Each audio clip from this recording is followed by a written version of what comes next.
I wrote Marvel Spider-Man 3. I mean, sorta. Alright, hear me out. So, I've got an idea for how Marvel Spider-Man 3 can play out. Although I'm a big fan of the second game, I can't lie and say there weren't some issues in the story. So, I'm gonna fix some issues in this game. Insomniac, take notes. So, I should start by saying this. One possibly controversial aspect that I'm adding to this is that even though Cindy Moon was teased in the second game, she really won't be a major component of this one. Well, at least, throughout the majority of it, and she won't be a playable spider person.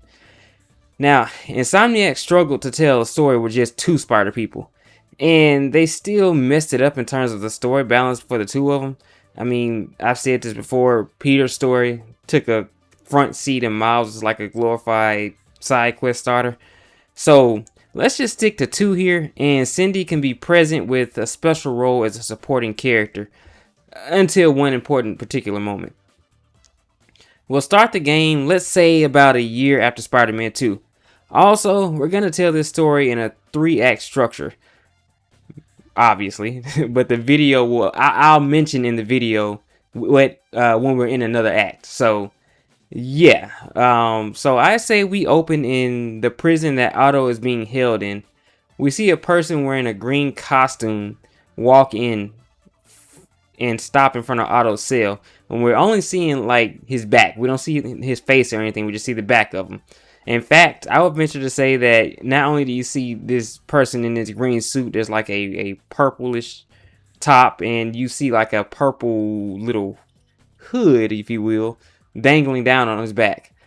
Otto asks him if everything is ready, to which he nods. He presses a button on his wrist or his gauntlet, and the cell door opens. Otto's arms are being brought in by a floating object, and then they hop off and attach to Otto's back. Otto smirks and begins to make his way out of the cell. As the two leave the cell, the man in green picks up an orange orb from his side, and just casually tosses it into the cell. And as they're walking, an explosion goes off in the background. The two make their way through the lobby of the prison, and you see a lot of security guards sprawled out over the ground, beaten and bloodied, and the room is heavily damaged and burning. The cameras in the security room are all static from disruption. They stand outside and wait as the jet approaches them. Otto turns to the man in the green suit and says, "The final chapter starts now." We then cut to black, and as the screen appears again, we see Peter at a desk on the computer. He's typing away at some type of document, and he gets an alert from the Friendly Neighborhood app. He picks it up, smirks, and presses the call button on Miles' name. He says, "Hey Miles, looks like today's the day. You ready for this?" We cut to Miles in this real cinematic camera swooping motion throughout the city, and we see him on top of this skyscraper in costume. His costume, not that garbage costume they put him in at the end of Spider-Man 2, his actual classic Miles costume that he decided to put back on because that's actually a real Miles Morales original. And in fact, you know what? We're just going to say that we're going to take his look from his game, the Miles Morales game. So he has his haircut again. He doesn't have like those twists or whatever. And he's in his classic outfit. Anyway, Miles is holding his mask in one hand, and to his other hand, he has his finger to his ear while he's talking to Peter on the comms. "Yeah, Pete, I'm always ready," he says as he puts the mask on and leaps off the skyscraper. Now, this is where we have the traditional thing that we do with these Spider-Man games where, they jump it and it tells you to hit R2 or whatever, and you begin your swinging sequence, and it's starting to do the tutorial and everything. Now, of course, in this segment, we get the rundown of what's going on, because that's always what happens. In Spider-Man 1, they're telling you what's going on. In Spider-Man 2, they're telling you what's going on as they're going to this particular disturbance. Miles tells Peter that he's been trying to track down the heads of these gangs for months. The grunts were hinting at a war, and he'd done his best to try to stop it. But that is going to go down now. Peter tells him that he did what he could. Sometimes the chess pieces just move on their own, Miles. He then reminds Miles that he himself did have to deal with a bit of a gang war a few years prior. The rival gangs are led by two people, the Beetle, who is Tombstone's daughter, and Silvermane.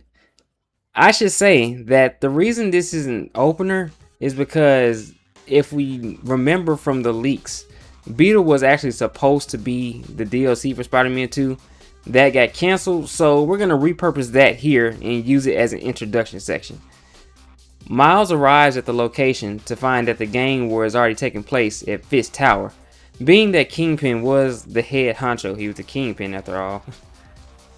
And because that building is still vacant, especially after the underground left it alone, I thought that it would be a fitting place for this to take place, being that this is the last game, and of course this is really where you go for the first time in the first game, and I think it's like a nice full circle moment. Peter came here in the first game to deal with the first opening catastrophe, if you will, and now Miles in this last game is coming to the same location to stop another issue.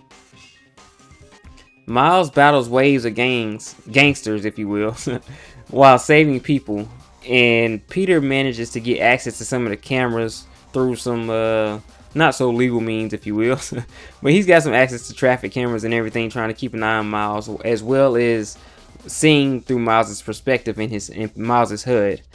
Peter mentions how Miles is going to be in a bad mood if he's late with his lab report that he's currently putting on pause so he can help, well, Miles. Miles stops for a second and is like, "Man, dude, what are you talking about? What report?" And Peter quickly corrects himself. "Sorry, not you, Miles. Other Miles." Miles responds, "Oh, you mean MW? Dude, you gotta start using the nicknames." Peter agrees and they get back on track. As Miles makes his way halfway up the building, he encounters Silvermane in an armor similar to what Hammerhead had in that DLC from the first game. Miles fights and dispatches the old man in the armor pretty quickly, actually. I mean, this can be like a quick little mini boss, and yeah, sure, maybe a little disrespectful to Silvermane, but I would say that because Silvermane really wasn't in the game before, I would definitely use him as just like a mini boss because the main boss would be Beetle. So when he gets to the top of the building, he does find Beetle waiting on him, and he tries to talk her down, but she won't listen. Peter tells Miles to use their trump card, so Miles pulls out his phone and dials a number. He puts it on speaker, and Tombstone answers the phone. He tries to plead with his daughter to stop this before she gets herself into something she can't get out of, or something that he can't get her out of. She starts to listen momentarily, but as she gets ready to stop, Spider-Man's spider sense goes off. A thug runs in with a rocket launcher and shoots it at her. He leaps into action to save her, but this move pretty much sealed her fate, or made up her mind, if you will, because she shoots the thug and then turns on Spider-Man. The fight ensues. Again, this is just like a story beat thing, so I'm not going to go into details on how the fight plays out per se. I'm not the developer. This is where the boss fight happens, so I'm just going to go ahead and continue with the story. Spider-Man beats Beetle and leaves her there for the police to get her. There's a new police chief that's taking over for Yuri. Gene the Wolf arrives and compliments Spidey on his good work. He says something witty and then webs off. Miles tells Peter on the comms that he's late for class and that this professor is very, very, very hard on tardiness, so he'll catch him later. Miles is in college now, by the way. Peter tells him good luck before turning back to his work. Just as he does, there's a knock at his door. An older man walks in and asks Peter about the lab report. "Almost done, Dr. Warren." The older man gives a slight frown, but continues telling Peter that he must be punctual if they're to be successful. But it's fine because today's the day of the tour. Peter had decided to try and continue Emily May in the second game, so I'm going to say that he partnered up with another well-known scientist in New York to try to not only give it a jump start, but to get some help in the labs, because Peter can't exactly afford to pay other people to work for him at this point. And Warren isn't rich, but he's also renowned enough to get some attention and some grants. They're in a lab not too much bigger than the one Peter and Otto used in the first game, but Definitely not what Harry had in the second game, which was like this huge building. And yes, Miles Warren is who we're talking about here. You know what that means, but stick with me because it's not going to be as messy as the comics. They give the grant writers a tour to see their progress, which is really good, by the way. All the different things that Peter and Harry had in Emily May to begin with has some beginnings here now. In other words, the tour that Harry takes Peter on in the second game, let's just say that Peter remembered enough of what they had there to try to restart and rework what they were working on there. So it's the beginnings of that. And I said grant writers, I should say let's just say whoever the head honchos are over the grant, they want to see what their money has been invested in. Let's say that. Warren particularly is working on cloning research. Go figure. But he's starting with different animals to try to increase resources like milk, eggs, etc. The tour goes on, and for once, things in Peter's life are actually really good. He and MJ are happy. He's got decent pay now, her podcast is going well, and they are closer than they've ever been in this world, in this universe. Now, he goes home to her after work, and we see that she's actually wearing a ring now. So we're going to say that he proposed to Mary Jane in between games. He gets a call from Norman telling him that there's been a change in Harry's progress and that Peter should come see him. We then cut to Miles, who is definitely late for class, or was late for class, but manages to avoid getting in any real trouble with the teacher. Him, Genki, and Haley are all at the same school. Now, Cindy Moon, I'm going to say, is maybe like a year to 2 years behind Miles. Mainly because we really don't know anything about her. She was just a post-credit scene, and she doesn't talk. She just waves. We know nothing about her. We just know it's Cindy Moon. But the point is, she's still in high school. She calls Miles at his class and tells him that her class is taking a school field trip to Oscorp, and that she was wondering if he had any advice on genetic alteration, since they're going to be going on a tour based on that. He gives her his advice and tells her to let him know how it goes. He gets a text on his phone shortly after that says, "I know what you did," from a random number. When he responds, "Who is this?" there's no response. He doesn't really have time to worry about it though, because immediately after this, there's a message on the Friendly Neighborhood app about a bank robbery in progress. Now, again, we're going to take this as another gameplay section. We can have you suit up as Miles and go take care of the bank robbery, and maybe I'll do another video to go into more detail about this kind of thing. But this would be where you have like secondary, tertiary villains pop up, and it could be a whole set piece. Now, after this, Peter makes his way to Harry, while Mary Jane stays behind due to having to film an episode of her show. He arrives in Harry's room to find him conscious, weak but conscious, and Norman is there. He looks at Peter as he arrives and says in a bit of a colder tone compared to the first time he said it in the first game, "Peter Parker, how the hell are you?"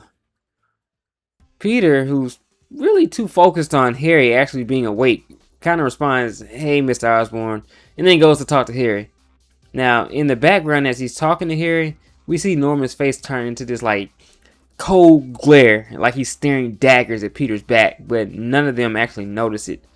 I'd say that maybe you could say Peter's spider sense maybe kind of feels a little funny about it, like he gets a slight tingle, it's like something's off here, but again, Peter's a little bit more focused on Harry to really pay attention to it, and there's lots of times where Peter has been known to kind of either ignore or at the very least be kind of late reacting to his spider sense, so he kind of logs it away as, "That's weird, my spider sense is kind of going off," but he leaves it alone because obviously he has no reason to think that there's danger there. So Peter leaves after catching up with Harry and walks towards the subway. His spider sense goes off again, and just as he turns around, he's snatched up quickly from the ground and thrown into a nearby water tank on a roof. He climbs out sluggishly and looks up to see the Green Goblin hovering in front of him. His outfit is probably like a blend of the armor that Willem Dafoe wore in the Raimi trilogy, along with like this classic purple cloth. I guess you could say pretty much similar to what Dafoe had on in No Way Home, but I would say there's a little bit more cloth on it.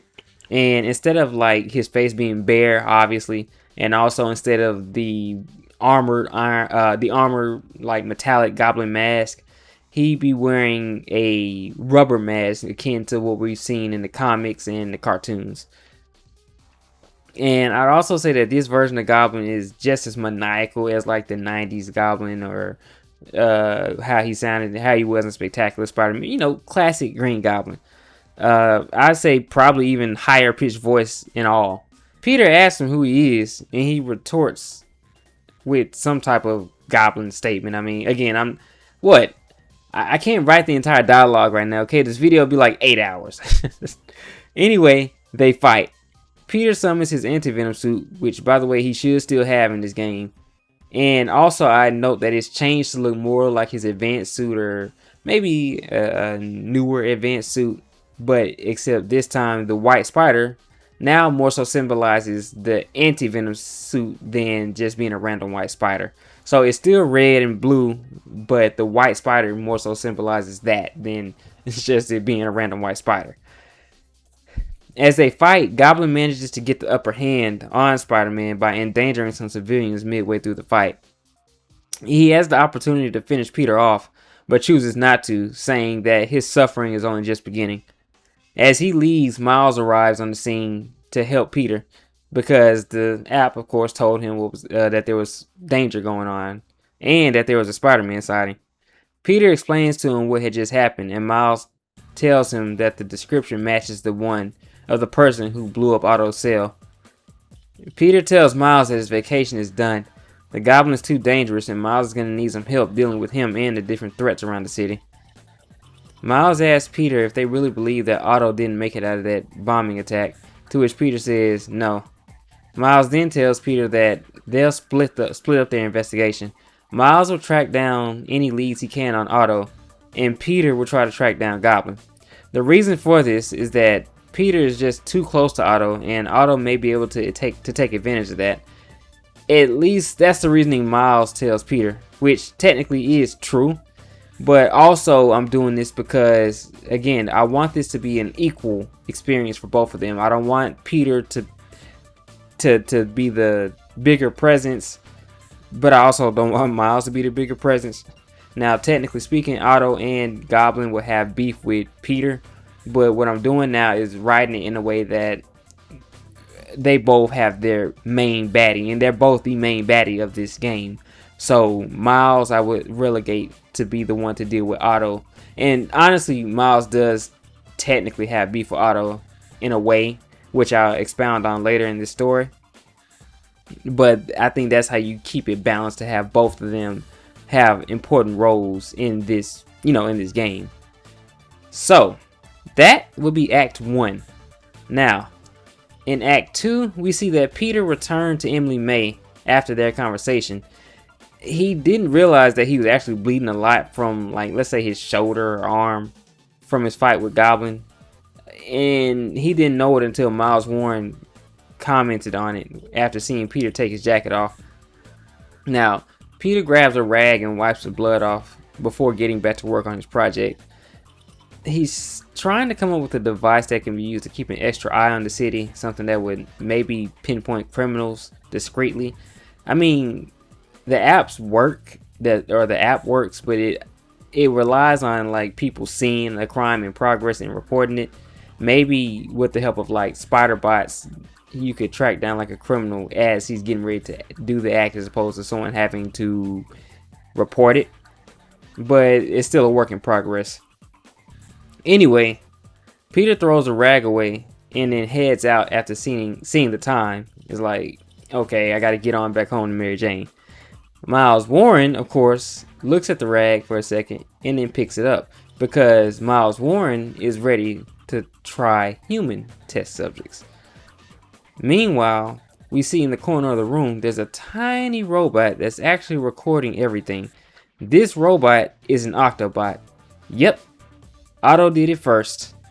So, Ock's plan in this game was initially to take over Peter's body, much like the Superior Spider-Man story.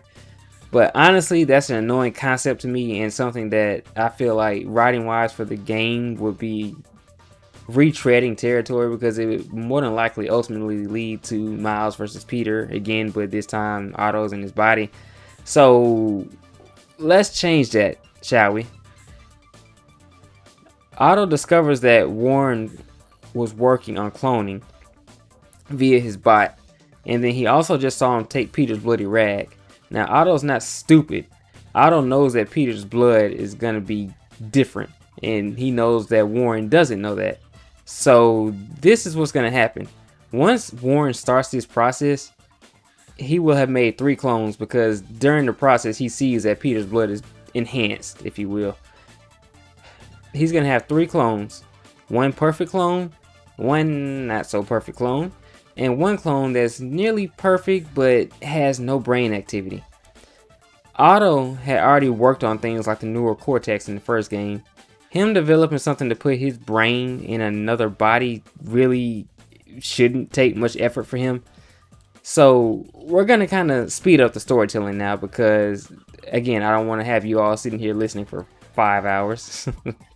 So Otto does approach and threaten Warren, and Warren does allow Otto to basically take that clone's body for himself. Meanwhile, Peter is back in action doing, his normal Spider-Man thing. He goes around and tries to find info on Goblin. In the midst of this, he gets a call from Yuri. She tells him that she has an update on Cassidy. He's back in the city and he has a new following. And what's worse, his followers are leaving behind victims with the letters AC carved into their chests. She hasn't managed to track him down yet, but she'll let him know when she does. Miles gets a call from Cindy. She mentioned that something weird had happened at Oscorp, but she really can't get into it because every time she calls Miles, he's busy doing Spidey stuff, and he has to get off the phone. Now for the big part of Act 2. Miles is swinging through the city when the app tells him that Ock has been spotted near the new Emily May building. He immediately darts there and sees what looks like Peter standing on a nearby rooftop. But when he lands, he sees that Peter's costume is gray and green. He asks what's up with the new duds, but then his spider sense goes off like crazy as an arm shoots out from behind Otto, who is obviously in this Peter body, and Miles leaps out of the way. But the problem is there are 3 more arms, and Otto is much faster than what Peter had to deal with in the first game, and stronger too. Miles dodges the arms the best he can, but eventually Otto manages to get the upper hand on him. This will probably be a mini boss fight. When I say mini boss fight, I'm saying like, he's gonna have like the full health bar, because we gotta have our boss fights in the game. But I say mini because it's not gonna be the last time you fight him. Miles is incapacitated by Otto, but Otto doesn't stop there. He continues to beat on Miles until the person he was waiting for arrives. You hear a loud "No!" from Peter, who swings in and kicks Otto.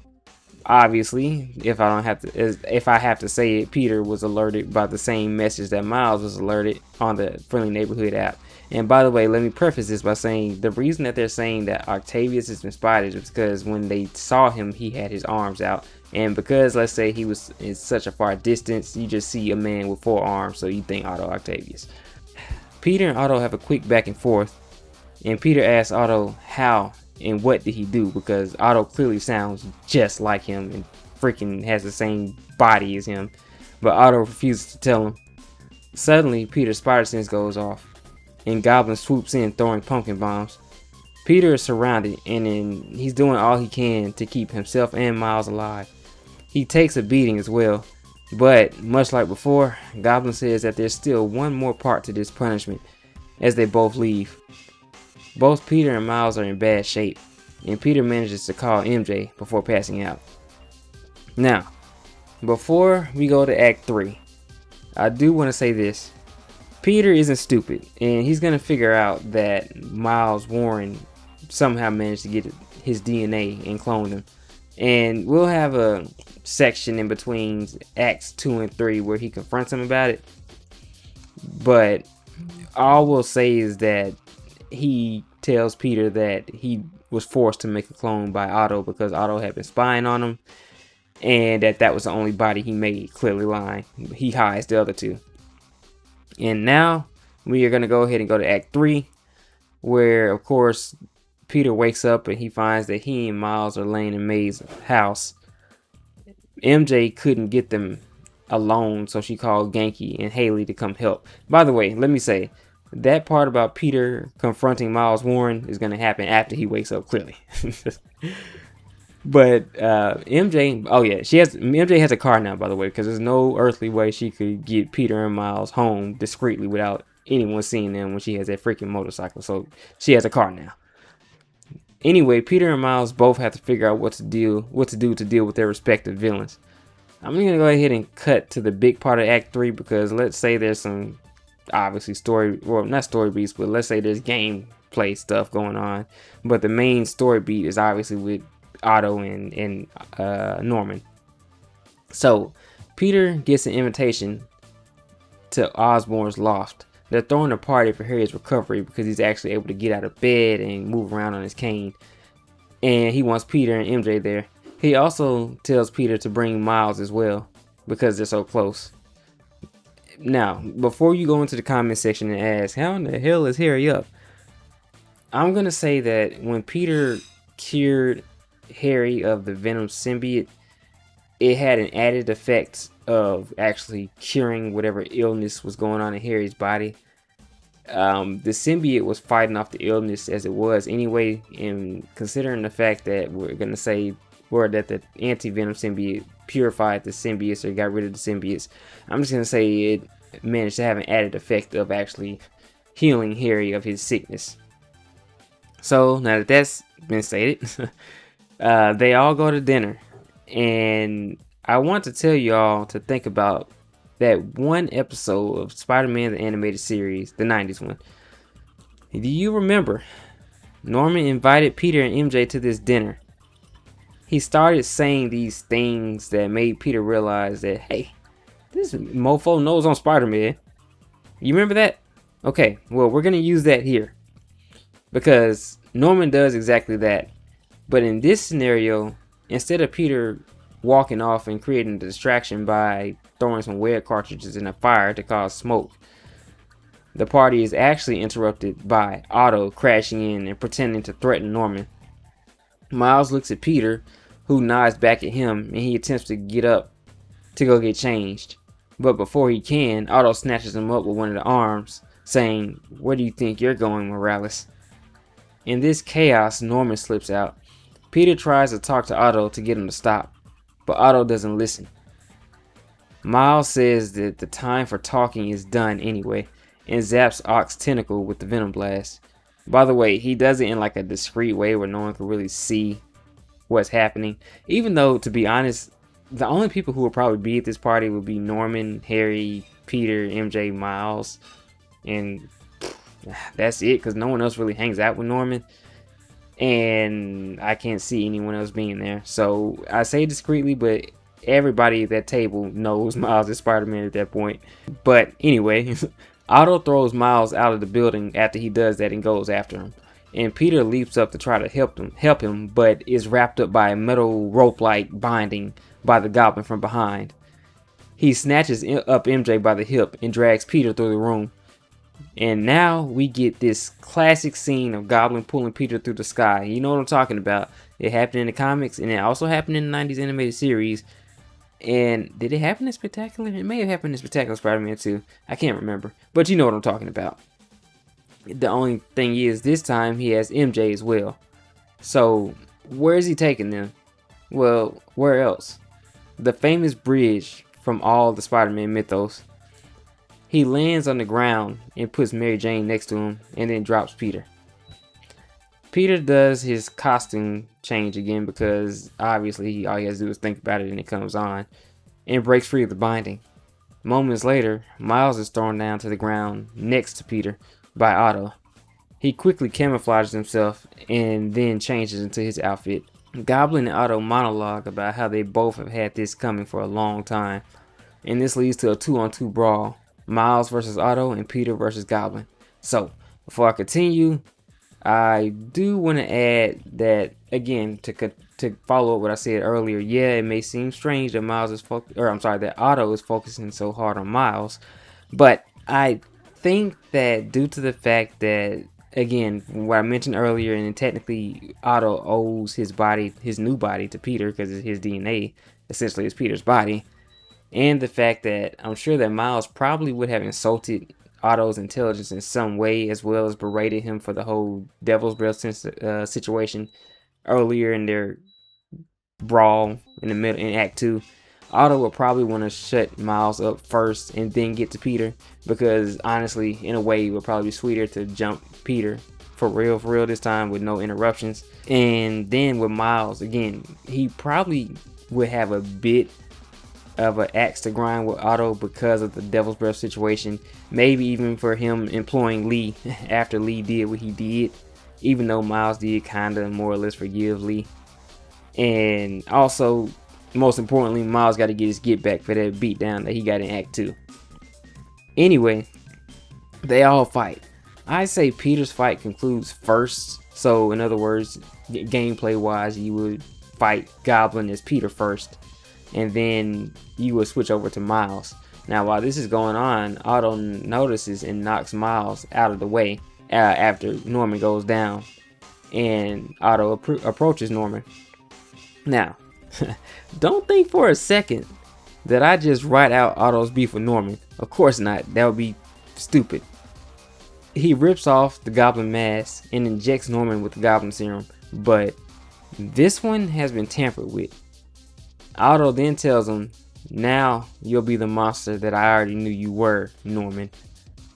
Norman then transforms into the Ultimate Goblin. You know, the big one, the big massive Hulk-like Ultimate Goblin. And he's on fire, and then he also has the ability to throw fireballs. Of course, because that's what he does in the comics. Now, Peter's next fight begins, and of course we jump back to Peter because this is Peter's part of the boss fight. Think it is kind of like the back and forth of the, I guess, different boss fights in Spider-Man 2 where Peter fought Venom, then Miles fought Venom, and then yada yada. So that's what this is like. And Peter's fight with Goblin is a lot harder this time because he's bigger, and it's actually should be harder for the player too. And when he gets maybe halfway through the health bar, we'll cut back to Miles versus Otto.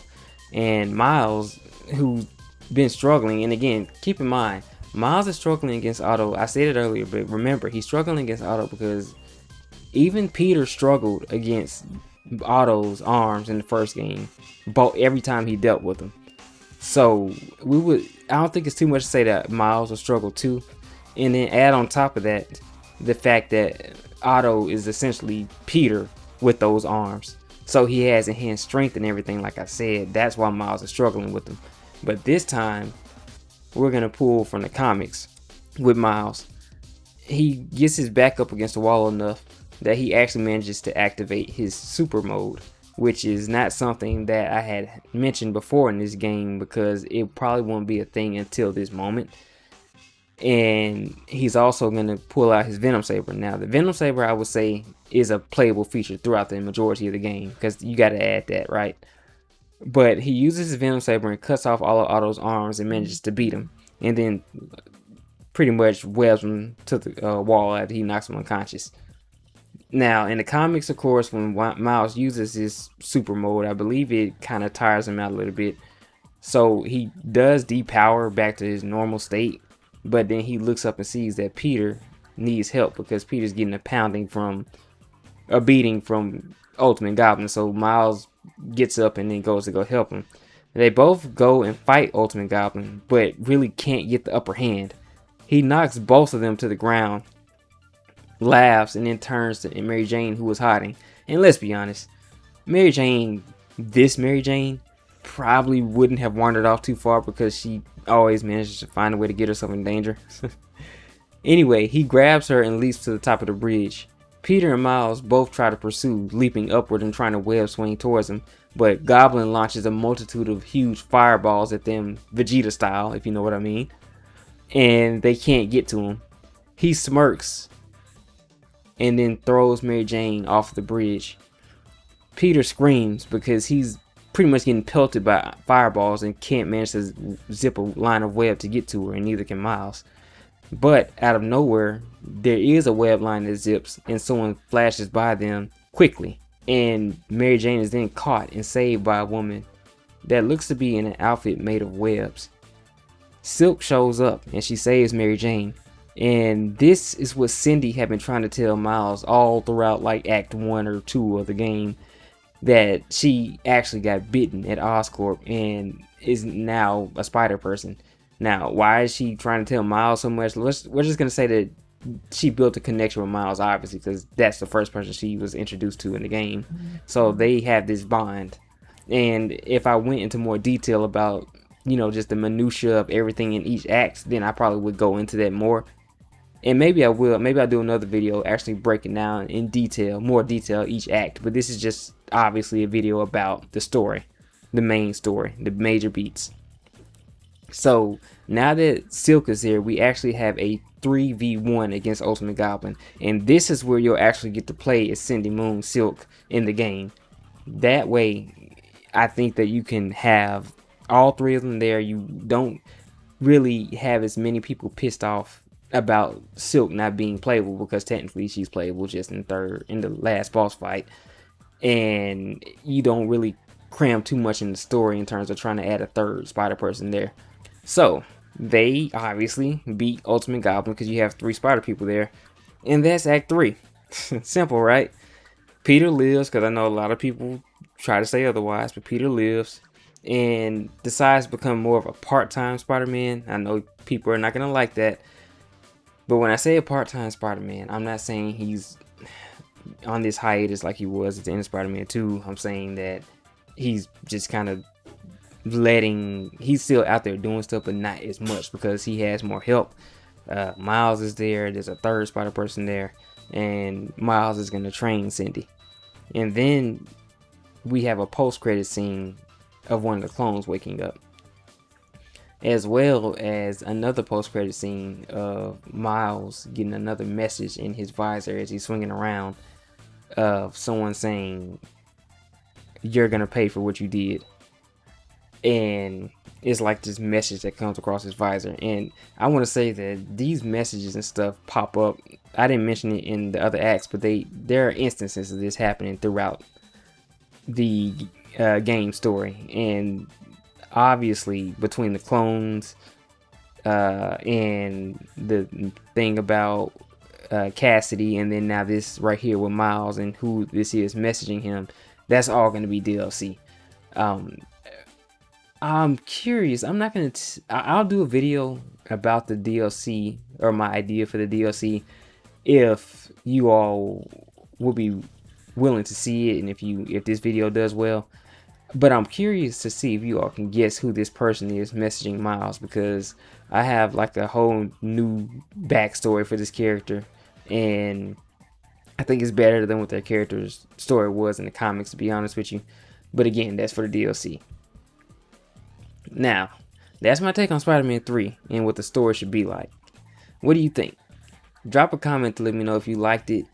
Drop a comment to let me know if you be interested in the DLC. Drop a comment to let me know if you want me to do videos about each act in more detail, and I can try to do that, emphasize some more of the side villains and stuff, and go into that. Now, for those of you who may be asking also, what about Norman and Otto? Kraven took out so many villains in the second game. I just don't see a reason to really take Norman and Otto out. I guess you could take one of them out, and if one of them, it would probably be Norman because of whatever Otto did to the serum. But when you do that of course technically you would think lead to a whole nother set of issues when it comes to Harry, because I didn't talk about him much in this either. But this is also the third game, so that's why I'm like, you could do either or with that. But the major parts of the story I talked about in the video, So, drop a comment to let me know how you think that should be in terms of Norman and Otto, and how their conclusion should be. You think it should be changed? Let me know. But hit that subscribe button for more. And remember, we have the high ground. Catch you later.